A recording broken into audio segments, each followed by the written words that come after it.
a losing strategy. I think look, I don't like Mamdani's anti-Semitism, but I think Mamdani might be the face in many other ways of a left-wing populist response, right? What like something that would be the sort of business as usual neoliberalism. And I think we got to look at people like that. I mean that I think that sort of populist left-wing response. And again, some people, it might be too left-wing for some people when you're talking about government grocery stores and stuff. But I do think Mamdani's got it, right? I mean, he's got a finger on the pulse when people feel like the system's not working for them, especially in New York, where they feel like it's unaffordable and just oppressive in just the way things are outpriced for the average New Yorker. That's a guy to pay attention to, and I think that's the future of trying to think through what does it look like to sort of part with neoliberalism. And again, another option is Ezra Clement's agenda, right? I mean, there's another viable picture of a way to go that transcends sort of the neoliberal take, which again I think we doubled down on in the last election, and it wasn't helpful. Thanks, everybody. Great to see you. Thank you, Reverend Scott. That was great. A lot of wisdom there. All right. Oh my goodness. I'm looking at our stage here, and it just occurred to me that Lou is here. Oh my goodness, Lou. We haven't heard from you in such a long time. I'm gonna give you some space to get us caught up. First of all, where are you? Long time no Lou. No Lou. I was just listening for a long time, but it was okay because indeed I haven't been here for a very long time, so it was good to listen to you guys and the different opinion, and I agree and disagree, and catching up a bit with the American saga. Where am I? Italy? Okay. Where I will go soon. Sicily to have a djembe workshop with the biggest maestro in Guinea. So it's gonna be a big thing, yes, a very big thing. Sounds exciting. And then I will go to Holland for work, and after that I will go to Capo Verde again, and I'm back since 2 weeks from Capo Verde. Did you end up buying a property in Capo Verde? Unfortunately not, but I have people now there, so they are looking for me. And the prices went up. They really, really went up. So if you, because I know you have money, you have money, I strongly suggest you invest in Capo Verde. And they expect that even Boa Vista is going up. So you can buy property there, and just let the money come without doing anything, basically. Really, because all these low-cost airlines are going to fly to Cape Verde now, which means there will be competition. More people will come. It will be crazy. And on one hand, it's good, of course, that you get more tourists. On the other hand, it's not good for the island because it will miss that the charm that Capo Verde has, that is a little bit secluded. Yeah, touristic, nice, but not too much, And so it is one place that while we're here in West Africa, I wish we would have gone. I don't know. You didn't move. You still can go. I know. You're still alive. I'm still there. We can still do it. Don't postpone it, or you get maybe too old and then you don't do it anymore, We can still do it. Well, we can do it from Porto. It's not so bad. Yeah, exactly. And it's very cheap from Porto. Very, very cheap to go there. So. Yeah, those Portuguese-speaking countries do support each other. So. Yeah. But as for the political part, I haven't been following that much, only the European part a bit. So we are counting back with a huge tariff counterback, I don't know how to call it, of 72 million on certain products. And I think this will have an impact on Americans, on American middle class. And maybe first we will be the most impacted, we as Europe, but eventually it will be American. And I don't know who is advising this guy, Trump, because these tariffs are gonna come back and hit you really hard. Absolutely. Yes. And Europe does not need America. They just don't. Exactly. Everything that's American can be replaced by Chinese. Everything. Yes. And we are already doing that, starting to do that. else gets a hand on this is Brazil. There's a lot of stuff It is, Brazil. yeah, correct. The only thing I'm not so happy about is that the China thing, because China is very dangerous. He's doing, it seems like innocuous, but he's not. Yeah. He will become the most. There's a little bit of the enemy of my enemy is my friend, sort of. Well, more enemy is really an enemy. You have to compare it with Russia. Only Russia is clear in his aggression, and it's clear in his technique of spying and of compromising data and things like that. China, it does it better in a more subtle way, which They're is more much more dangerous. civilized. It's more dangerous. On the long run, it's more dangerous. China is something that we watch very good. And yeah, for Putin, I don't know what to say. Of course, it all depends what that orange guy is gonna do, because one day he loves Putin, the other day he doesn't like Putin, and When you think about it, we have three simultaneous, horrible, awful, terrible people. We have Putin, Netanyahu, and Trump. And just think, if the three of them if all three of them were in jail, how much better the world would be right now. Yes, but it's wishful thinking that will never happen. So you have to be realistic and work with what you have. Yeah, and there is no way that Putin is going to be put to jail. There is no way that Netanyahu is going to be put to jail. There's no way in heaven and But just imagine all the damage those three individuals have done. Yeah, exactly. And it's all this triangle is all perfectly built in years and years, because it's very silly to think that this has happened because of what Trump came to power and whatever. Netanyahu was preparing this for a very long time.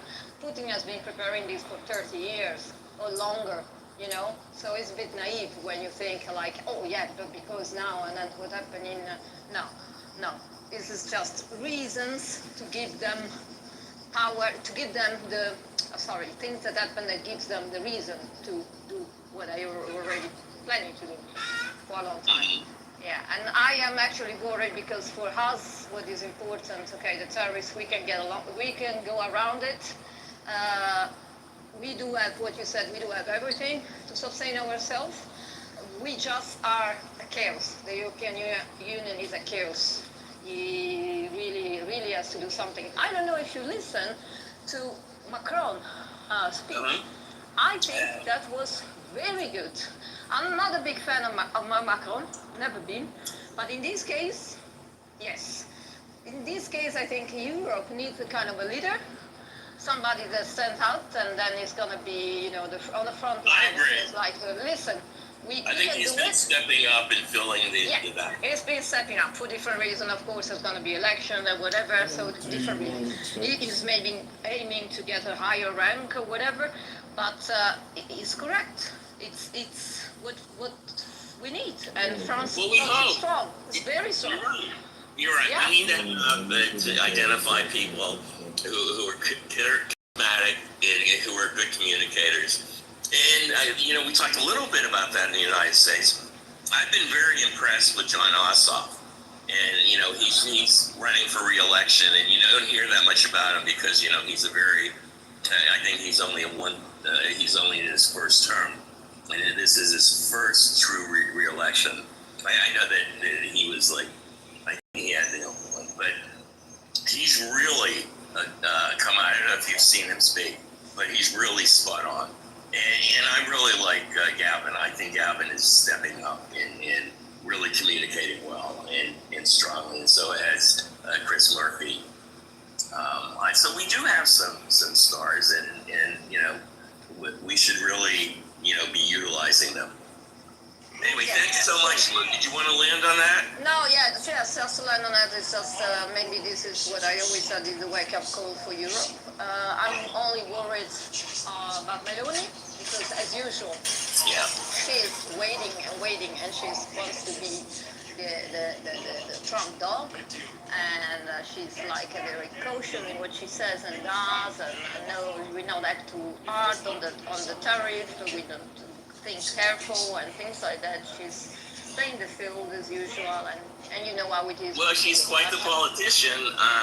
She is. I always say that she's a very smart politician. I never said that she's not a smart politician. She's one of the smartest that Italy had for a very long time. And you know what? The thing is, everybody had such low expectations for her that just because she is much better than we thought, she's managed to, keep everybody at bay. No. But when I mean a good politician, I mean what a politician usually does, and that is for me a bad thing. And what it means is like trying to be manipulative and trying to keep the feet in different pair of shoes, but in the end doing actually nothing or make it worse for his own country. And that is, she's doing that perfectly. I'm telling you, perfectly. So that means she's bad as a prime minister for Italy. And it's also, Russia doesn't even have to fight like a hybrid war or whatever, or trying to do propaganda in Italy. But Italy is already Russian satellite. Has been for a long time. They don't need to do anything in Italy because they will always defend Russia, no matter what. And this is really bad. I cannot comprehend it because when I go to Holland, it's the other way around. And the last thing I want to tell you, and I think you guys are aware of this because of the university, and that I professor in your university, and what's happening in the university because of the orange guy. They want to come to Europe, and they've been invited from a lot of European countries, the higher tier. Yes. Do you know? So half of Europe is inviting them. Do you know the only country that didn't invite anybody? That's Italy. Give up. Italy, of course. So there you go. Which is sort of sad because you have such great academics. It's sad because Italy is getting plunging back into the Middle Ages. Yeah.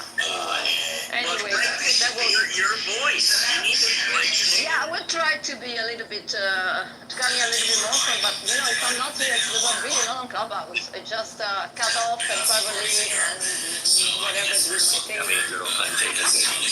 All right, thanks, Luke. Thank you, guys. All right, we are definitely at the top of the hour. So what I'm going to do is sort of see who wants to do a closing comment, Pearls of Wisdom, and we'll sort of do it popcorn. Anybody want to go first? David, did you have any closing comment, Pearls of Wisdom? Oh, Moose, why don't you go, Moose? Thanks. Yeah, I'll keep it short. It's I don't know if it's Pearls of Wisdom or just more awareness, but I just saw a headline and skimmed through the article. A 37-year-old professor in Camarillo, California, was abducted by ICE for having the audacity to protest. It was a cannabis raid, a cannabis farm raid, and they were using. The ICE agents were using tear gas, and this professor had, one of the tear gas canisters landed near a protester in a wheelchair. And so this professor had the audacity to try to run to the aid of this handicapped protester. And at that point, he was abducted. The ICE agents were masked. They threw him in an unmarked vehicle, and he's still missing. That is so fucked up. It's crazy. Well, thanks for I did hear a little bit about that. That's outrageous. Anyway, let's go to Andrew. Did you have any closing comment, Pearls of Wisdom? Yeah, quickly. I read an article this morning. It was about ChatGPT, Microsoft Copilot had gone up against Atari 2600 replica chess, and both of them failed miserably.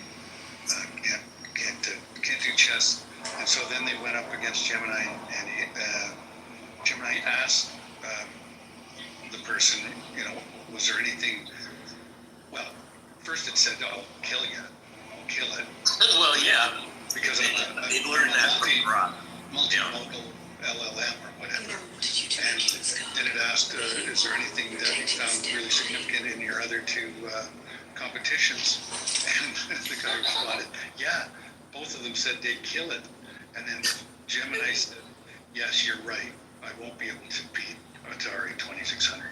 So it declined to play. So there you go. Wow, it's Atari 2600, a blast from the past. Thank you, Andrew. All right, let's go. Closing comment. Ken, do you have a closing comment? Well, yeah, I actually thought you guys would talk about this because it's probably the number one issue that's being spoken about, at least in the United States today on domestic politics, is the Supreme Court ruling regarding allowing Trump to fire all these employees, particularly in the Department of Education. So what really is interesting about this is that the Department of Education, which every Republican president has wanted to dismantle, not just Trump,